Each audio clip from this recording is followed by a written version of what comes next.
Hi, I'm Irving. You have just entered Cartertopia.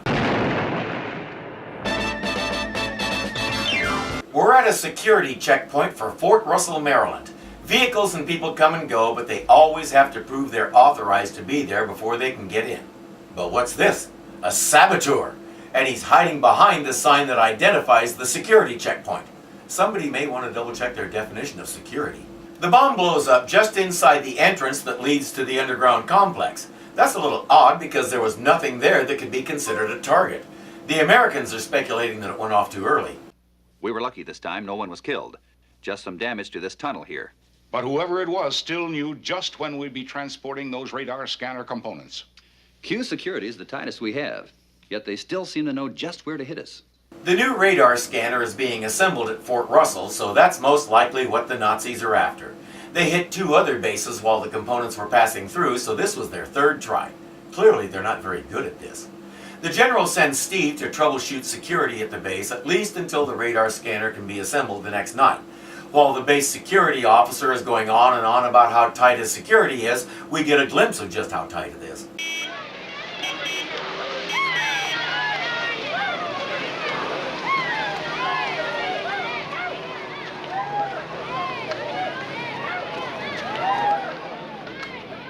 Does that include them, Colonel?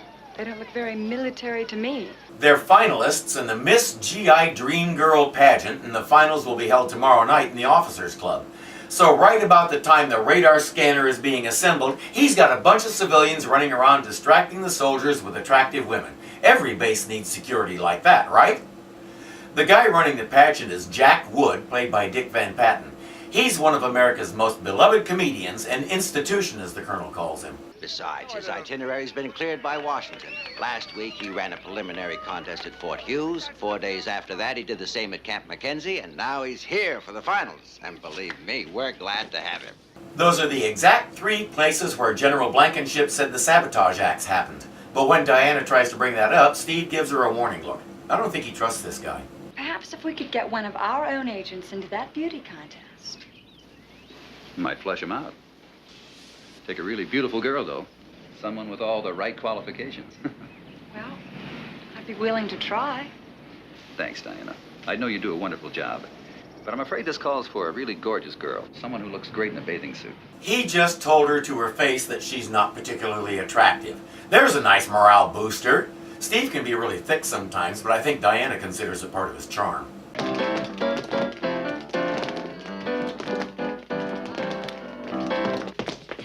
Sorry, but even in 1975, that hair made me laugh. She stands in the wings and watches some drama develop. Sorry. You're just trying too hard, darling. Well, at least I know how to smile.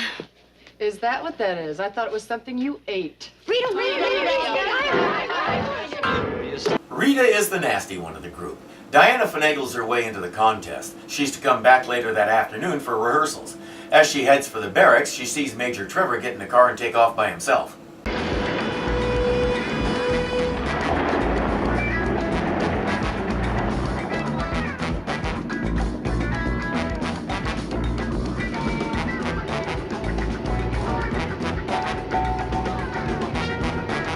Why are they after him? He hasn't done anything yet, and there's no guarantee he will. This seems unnecessary and counterproductive if you're the enemy. They run him off the road, but as they're looking to see if he's still alive, they see more than they wanted to. Let's get out of here.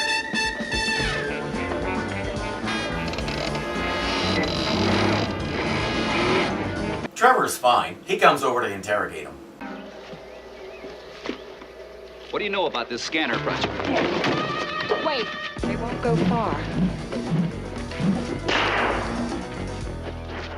With the rope compelling them to tell the truth, Steve asks what they know about the radar scanner. Hey, look, we never heard of your project, whatchamacallit. We were paid to hit Major Steve Trevor. $500, no questions asked. But you had to get the money and your assignment from someone. Who was that person? Nobody.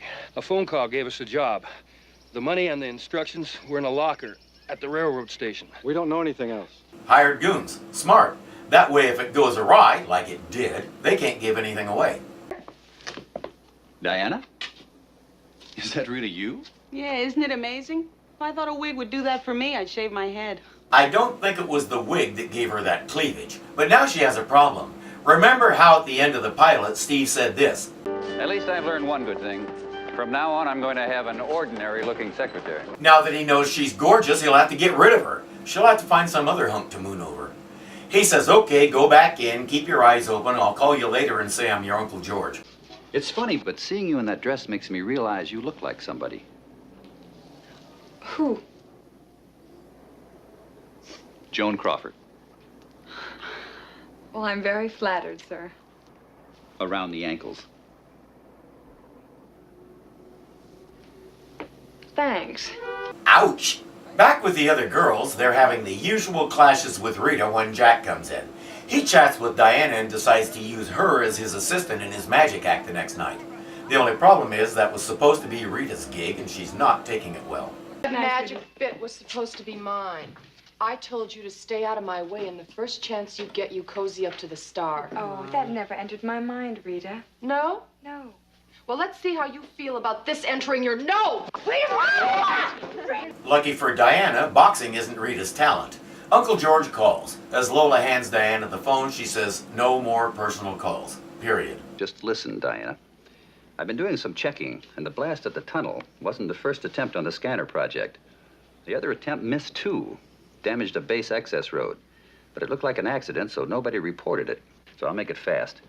The third and final radar component will be completed at the fort's electrical substation at 0100 hours tonight. That's located directly behind the motor pool. Now, the saboteur has to try for it, and I'll be waiting for him. Now, what I want you to do is watch for any activity in the Jack Woods group that might clue us into the saboteur's identity. Okay? Good hunting. Later that night,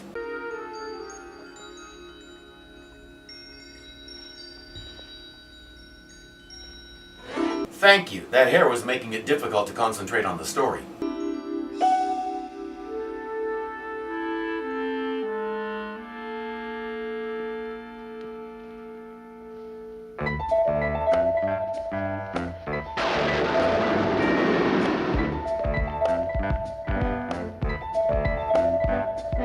The way that's shot and edited, it looks like she just stepped over to the other side of the room to do that. I hope Rita wasn't lying awake plotting revenge, because if she was, she just got a big load of ammunition.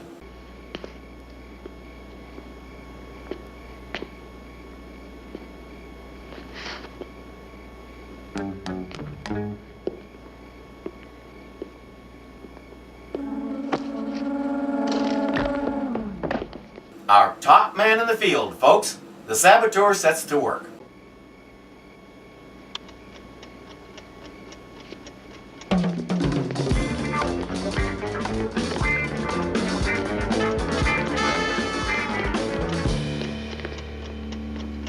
She lets him go so she can deal with the bomb. She can grab it, throw it a mile in the air, and let it explode harmlessly up there.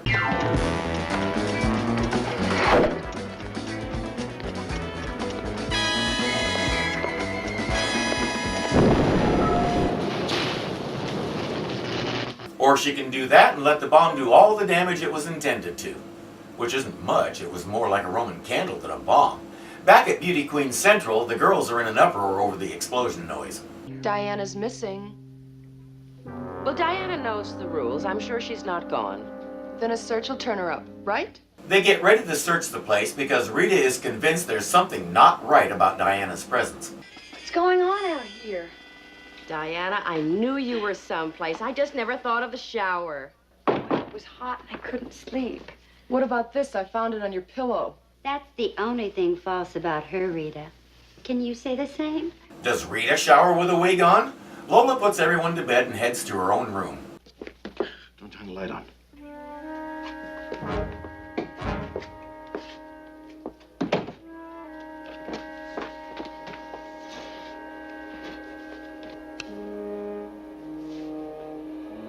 What's going on out there? It sounds like a war. An unexpected visit from Wonder Woman. She'll make sure to phone ahead first next time. He says Diana is up to something, but he hasn't decided what to do. Lola says, whatever it is, leave me out of it. Well, I'm sorry you feel that way, Lola. But you see, our primary purpose was not to sabotage the radar project. It was just a cover to ensure the success of our real mission. My dear, we are going to assassinate a very important general named Dwight D. Eisenhower. Important indeed.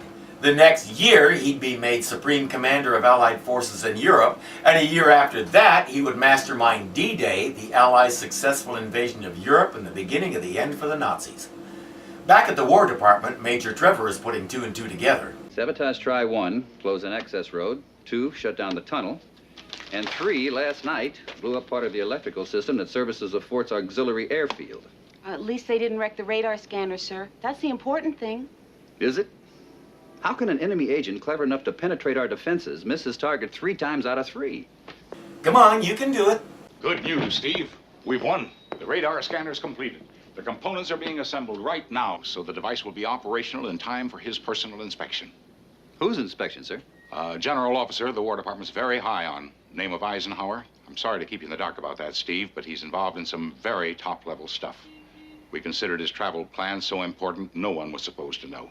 There's the final piece, Steve. Put it in place. General, what route is Eisenhower taking to Fort Russell? His route? Yes. Well, originally he was scheduled to stop at Fort Hughes for a special debriefing session with a Special Forces officer from Camp Mackenzie. Canceled because of accidents at both of those installations. I think he's got it. Now, how long will it take the general to get it? So Eisenhower has to come directly here instead of making those other stops. A plane from Randolph Field to the fort's auxiliary landing strip. Closed by sabotage to the electrical system. Then south on the access road through the service tunnel. But, sir, the road and the tunnel were closed by sabotage, too. Leaving the only route into Fort Russell, a landing at this civilian airstrip west of the perimeter, and the fire road behind the old artillery range, entering the base at Point Lobo. A perfect place for an ambush. The light comes on over the general's head. Steve tells Etta to call Diana with a message from Uncle George and fill her in. Hello? Hello? Operator, we've been cut off. The call was for me, my Uncle George. No personal calls, Miss Paradise? No exceptions? You knew it was going to be a plot point. It's in the rules. While Steve and the general race to try and head off Eisenhower, Etta reports that she can't contact Diana. Steve says get an MP to drive you over there and tell her in person. At the theater, Monty has had enough of Diana Paradise and is plotting her demise. Meanwhile, at Point Lobo,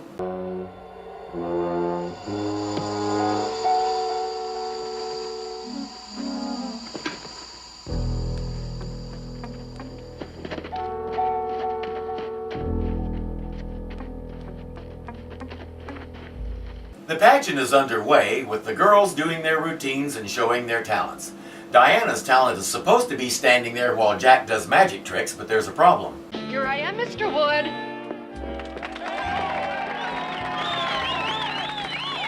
It is Rita. She's taken my place. Rita doesn't realize it, but that's the worst thing she could have done. Why?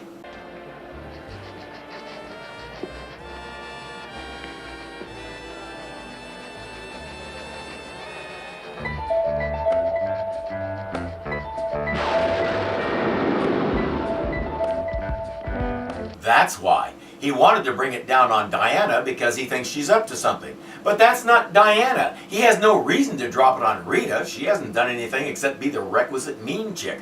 There's no time to get up there and stop him. You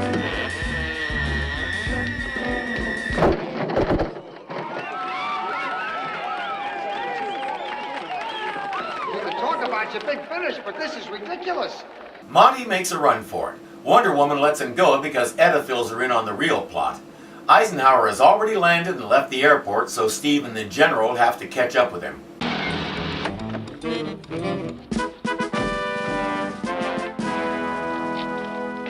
Sorry to show up this way, General, but you're heading into an ambush. You were funneled into this road by sabotage. You'll have to turn back at once.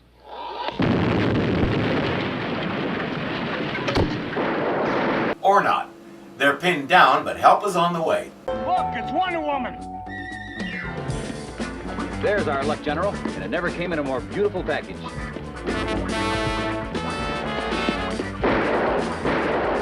Bullets and bracelets time?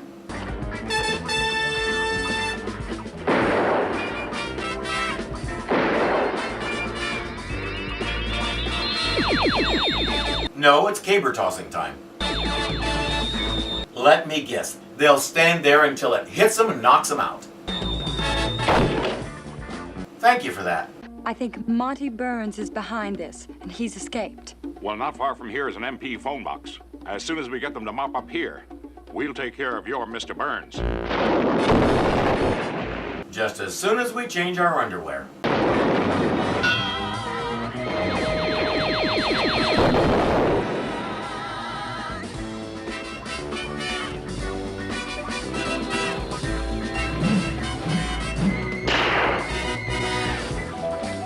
And that's it for his assassination plot. We even got done in time to catch the rest of the pageant. And now, since it's a beauty contest that you've come to see, I think it's time that you get to look at the one and only winner possible. Here she is, Wonder Woman.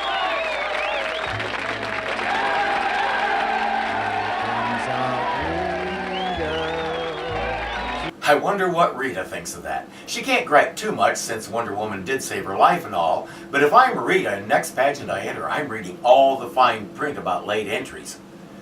The only loose end is Lola. The last time we saw her, Monty had stuffed her into a trick cabinet and made her disappear.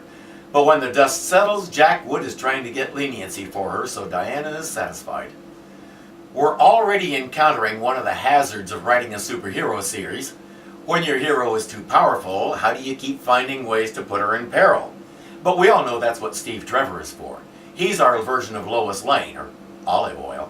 A lot of her time is spent keeping him alive. In this episode, he wasn't the one, but it was someone very important, both to him and to the world. When you have someone who can catch bazooka shells in the air, it's going to be hard to find something that's threatening to her. But that's also why World War II is a good setting for her, because there are all kinds of big plots that she can interact with, and each one has the potential to reshape the world. But you can go too far with that, too, and reach a saturation point where the big, earth-shattering plots become mundane by sheer force of repetition. That's why it's good to throw in a nice little localized story once in a while. We aren't far enough into the series yet to know if they're going to do that, but it's something to watch for. I'm Irving, and you are now exiting Cartertopia.